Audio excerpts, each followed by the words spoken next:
आपल्या सगळ्यांना पपई माहितीये नाही का? एक गोड रसाळ फळ. पण तुम्हाला कोणी सांगितलं की तिची खरी ताकद तिच्या फळात नाहीच आहे, तर तिच्या पानांमध्ये, बियांमध्ये, अगदी मुळांमध्ये लपलेली आहे? चला तर मग आज पपईच्या याच न ऐकलेल्या गोष्टींबद्दल जाणून घेऊया. हीच ती पपई जी आपल्याला माहीत आहे.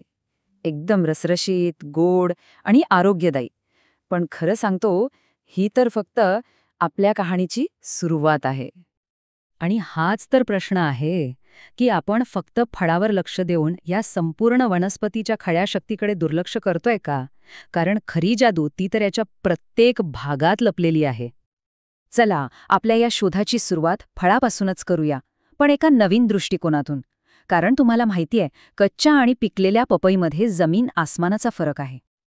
आणि गंमत बघा, कच्च्या पपईचे आणि पिकलेल्या पपईचे फायदे चक्क वेगळे आहेत. म्हणजे बघा, कच्ची पपई ही पचनासाठी जणू वरदानच आहे, तर दुसरीकडे पिकलेली पपई आपली रोगप्रतिकारशक्ती वाढवण्यासाठी ओळखली जाते. या कच्च्या पपईचं जे गुपित आहे ना, ते म्हणजे पॅपेन. हे नाव लक्षात ठेवा हां. हे एक असं शक्तिशाली एन्झाईम आहे जे प्रोटीन्सना तोडण्याचं म्हणजे पचवण्याचं काम करतं आणि त्यामुळेच आपली पचनक्रिया कमालीची सुधारते. आता येऊया पिकलेल्या पपईकडे.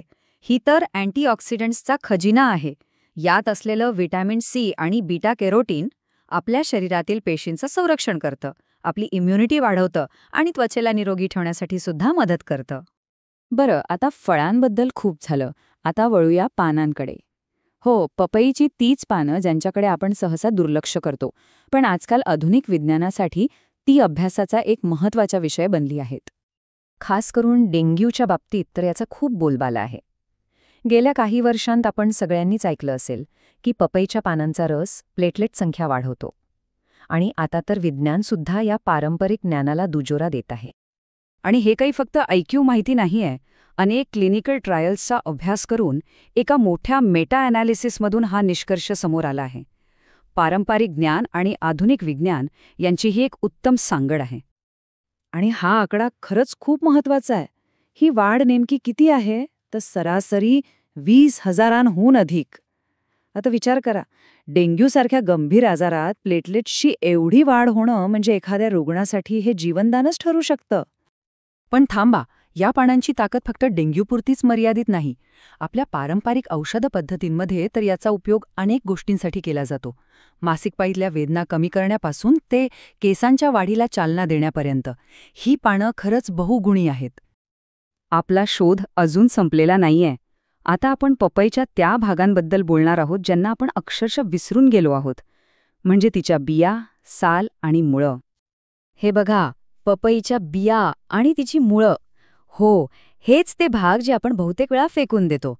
पण तुम्हाला आश्चर्य वाटेल की हे सुद्धा औषधी गुणधर्मांनी भरलेले आहेत.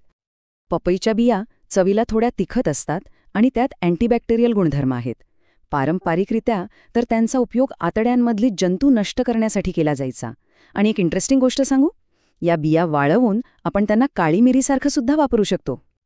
इतकंच काय, सालीचा वापर त्वचेसाठी होतो, तर मुळांपासून बनवलेला काढा पचन सुधारण्यासाठी वापरला जातो.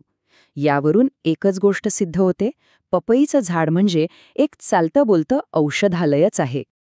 ठीक आहे, फायदे तर आपण पाहिलेत, पण हे सगळं नक्की घडतं कसं? यामागे विज्ञान काय आहे?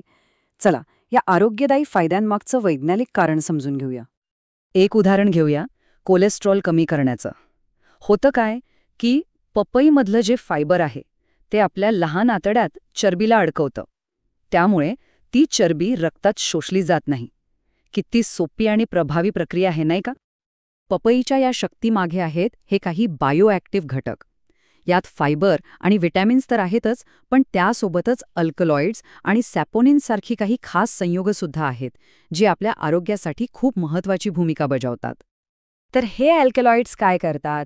ही नैसर्गिक संयोग आहेत, जी रक्तदाब नियंत्रणात आणायला आणि शरीरातील फॅट्सच्या मेटाबॉलिझममध्ये मदत करतात. म्हणजेच हृदयाच्या आरोग्यासाठी हे खूप महत्त्वाचं आहे. आणि सॅपोनिन? हे तर थेट आतड्यांमध्येच कोलेस्ट्रॉलचं शोषण रोखतात. याचा परिणाम काय होतो? तर शरीरातील खराब कोलेस्ट्रॉलची पातळी कमी होण्यास मदत होते. तर आपण पपईचे इतकेच सगळे फायदे पाहिले. पण कोणतीही गोष्ट वापरण्यापूर्वी त्याची दुसरी बाजूही समजून घेणं तितकंच महत्त्वाचं असतं. चला तर एक संतुलित दृष्टिकोन पाहूया. तर थोडक्यात सांगायचं झालं तर पपई काय करते? ती पचन सुधारते, इम्युनिटीला बूस्ट करते, डेंग्यूमध्ये प्लेटलेट्स वाढवते, कोलेस्ट्रॉल नियंत्रणात ठेवण्यास मदत करते आणि शरीरातील सूज कमी करण्यासाठीही उपयोगी पडते. पण थांबा, काही गोष्टी लक्षात ठेवणं खूप गरजेचं आहे. सगळ्यात महत्त्वाचं म्हणजे गर्भवती महिलांनी कच्ची पपई शक्यतो टाळावी, कारण त्यातल्या लॅटेक्समुळे काही त्रास होऊ शकतो. आणि हो, काही लोकांना याची ॲलर्जीसुद्धा असू शकते, त्यामुळे सावधगिरी बाळगलेली बरी. पपईचं हे एक उदाहरण आपल्याला एका मोठ्या प्रश्नावर विचार करायला भाग पाडतं. विचार करा, आपल्या आजूबाजूला अशा कितीतरी सामान्य वाटणाऱ्या वनस्पती असतील ज्यांच्यात असेच अद्भुत गुणधर्म लपलेले असतील, नाही का? आणि त्यांचं पूर्ण सामर्थ्य बाहेर आणण्यासाठी आधुनिक विज्ञान आपल्याला कशी मदत करू शकेल? खरंच विचार करण्यासारखी गोष्ट आहे.